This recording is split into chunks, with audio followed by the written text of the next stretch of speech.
이미 체포자가 비상계엄이 해제됐고 이거 명단을 이용해서 더 이상 사용할 데가 없는데 또 증인은 아까 미친 짓이다까지 했던 메모를 다시 정서한 이유가 뭡니까? 위치 추적을 위해서 필요한 것은 아닐 테고 이미 제가 미친 비상계엄이 짓이라 해제됐기 때문에 그렇다면 증인은 이 어떤 다른 목적, 정치적으로 활용하거나 어떤 증인의 입지를 확보하기 위한 목적으로 작성했던 건 아닙니까? 그 메모지로 어떤 정치적 입지를 만들 수 있죠? 아니란 말이죠. 아닙니다. 네. 그 메모지에 아까 말한 1조, 2조 추차 검거, 방접사, 구금시설, 감금조사 등에 기재한 이유는 뭐 기억력을 되살려 넣기 위해서 기재한 겁니까? 왜 기재한 겁니까? 아침부터 저녁까지 여러 정보 보고를 받다 보면 아침에 받은 정보 보고를 가끔 잊어버릴 때도 있습니다. 제가 아니 보기에는 이미 이때는 비상계엄도 메모해 놓은 해제되고 예. 뭐 특별히 이게 사용할 데가 없는 것인데 굳이 왜 또 정리를 해놨냐고 묻는 겁니다. 정보적인 차원으로 해도 방첩사령관이 비상계엄 때 한 뭐 그러면 그런 일이 있었다는 것을 적어 놓은 겁니까? 아니 10여 명의 계속 묻겠습니다. 10여 명의 인원을 체포하려고 했다고 하면 최소한 이런 사람들이 이렇게 했다는 부분 정도를 기억하고 있어야겠다고 그걸 생각하지 기억할 않겠습니까? 이유가 있나요? 국정원의 대공수사권이 언제 없어졌죠? 지난 정부에 없어졌던 것 같습니다. 안보조사국은 언제 생겼습니까? 안보수사국은 이번 정부가 생긴 다음이었던 것 같습니다. 안보조사국은 2차장 산하인가요? 예, 2차장 산하입니다. 그 메모지에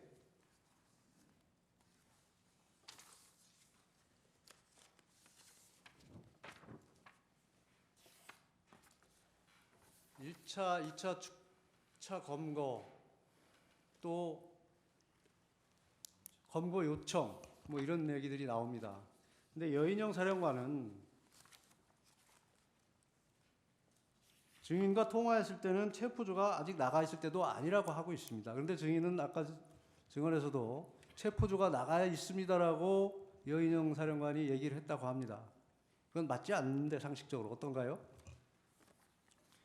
글쎄 저는 그냥 이야기한 대로 들었기 때문에 그 체포조의 어떤 동선이나 이런 부분 이야기한 대로 적은 것이 아니고 당초 메모에 증인이 특정 목적을 가지고 이걸 기재해 넣은 것이라고 볼 수밖에 없습니다. 왜 그러냐면 이게 체포조 출동 시간과도 맞지 않고 방첩사의 구금 시설도 없고 지난 기일에 재판관님께서 물었을 때 검거 요청은 아닌데 검거 지원 요청을 잘못 기재했다고 했습니다. 여러 가지가 상식에 반합니다. 그렇다는 것은 이것이 조작되거나 특정한 목적으로 작성됐다는 것을 설명하는 이유가 그것밖에 없다고 생각한다는 것입니다.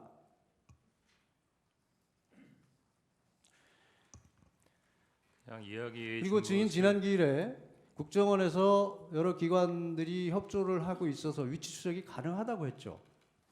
법적인 절차에 따르고 그 관련 협력기관과 협력하면 가능하다고 했습니다. 국정원에 수사권이 없는데 가능할까요? 대공수사권은 대공 혐의자를 잡을 때 하는 부분이지만 국제범죄에 관련된 부분은 국제범죄자에 대한 부분에 있어야 법적인 조치를 할 수 있죠. 자체 위치 추적 장비가 있습니까? 없는 걸로 알고 있습니다. 그럼 결국 위치 추적을 하려면 통신사에 요청을 해야 되고 영장을 받아야 되는 것은 맞죠. 통상 제가 알기로는 소방청이 위치 추적을 정확히 한다고 들었습니다. 소방청에서 위치 추적을 한다고 들었습니까? 예, 소방청하고 경찰청과 협조해서 한다고 들었던 것 같습니다. 경찰청, 소방청의 위치 추적도 모두 통신사의 협조 없이는 불가능합니다. 영장을 발로 받아야 가능합니다. 예, 제가 직접 위치 추적을 해보지 않아서 그 부분까지는 잘 모르겠습니다. 그러면 증인이 여인영 사령관으로부터 위치 추적 요청을 받았을 때, 네. 위치 추적 확인이든 요청을 받았을 때, 그러면 위치 추적을 하려고 했습니까? 아니면 여인영 사령관에게 뭐라고 답변을 했습니까? 거기에 대한 답은 하지 않고 다 명단을 들은 다음에 어떻게 해라고 물었습니다. 뭐 예를 들어서 위치 추적을 하든 어떻게든 어떻게 하면 어떻게 해 했더니 저에게 직접 전화를 주십시오 이렇게 이야기했던 것으로 기억됩니다. 결국 결론적으로 보면 증인이 할 수 없는 일을 요청받았다는 것이네요. 그렇다면 증인은 그건 우리가 할 수 없는 일이다라고 분명히 얘기했어야 될 것이고, 특히 이게 미친 짓이다까지 생각이 들었는데 그거에 대해서 어떻게 해라고 묻는 것이 상식에 부합하나요? 만약에 여인영 사령관이 저에게 그랬다면 아마 제가 혼을 냈겠죠. 그런데 그 전에 지시를 받았지 않습니까? 그 부분에 대해서는 고민을 했습니다. 그 전에 대통령께서 지시를 했다는 말씀인가요? 그렇습니다. 그때 대통령께서 증인과 여인영 사령관이 육사 선후배라는 얘기를 한 워딩이 기억나시나요? 기억 안 납니다. 대통령은 검찰총장까지 했고 국정원에 대한 수사를 오래 했습니다. 그래서 그 체계를 수사 체계를 누구보다 잘 압니다. 그리고 국정원에 대공수사권이 없다는 것도 압니다. 그런데 거기에 대고 증인에게 무슨 체포 지시를 한다는 것이 말이 된다고 생각하시나요? 저도 지금까지 그게 궁금합니다. 대공수사권도 없는데 체포 지시를 한다. 이것이 말이 되지 않는 것이고, 우선 대통령께서는 증인과 방첩사령관이 육사 선후배이고 방첩사령부에서 간첩 수사를 할 경우 국정원에서 가지고 있는 대공용의점 정보를 제공하고 방첩사 여건이 열악하니 국정원에서 지원하라는 취지로 얘기를 하셨다고 합니다. 그것을 증인은 일방적으로 누구를 체포하라는 지시로 받아들였다는 것인가요? 증인도 지난번 증언에서 목적어가 없다고 얘기한 건 맞죠? 맞습니다. 그것을 단순히 대통령과의 통화 후에, 그것도 여인영 사령관이 먼저 전화를 한 것도 아니고 증인이 여인영 사령관에게 전화해서 무엇을 할 것인지 물어보고 두 사람 간의 연결을 증인 마음대로 한 것 아닌가요?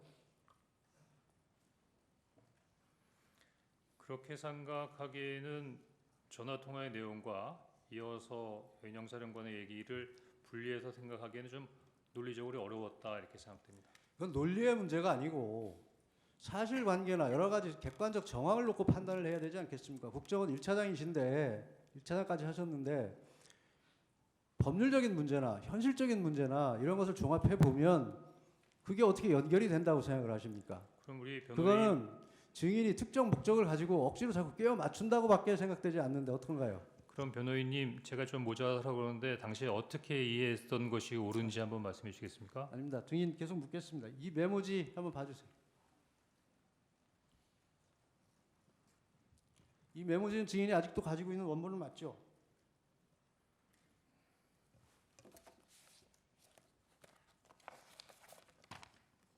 예, 가지고 있습니다. 이 메모지에 다시 아까 2차인지 3차인지 증인이 얘기하는 그 메모지에 조혜주, 양정철 두 사람이 또 추가됩니다. 네. 이건 언제 기재한 건가요? 아까 말씀드린 대로 12월 11일 오후에 검찰 조사를 받으면서 검사가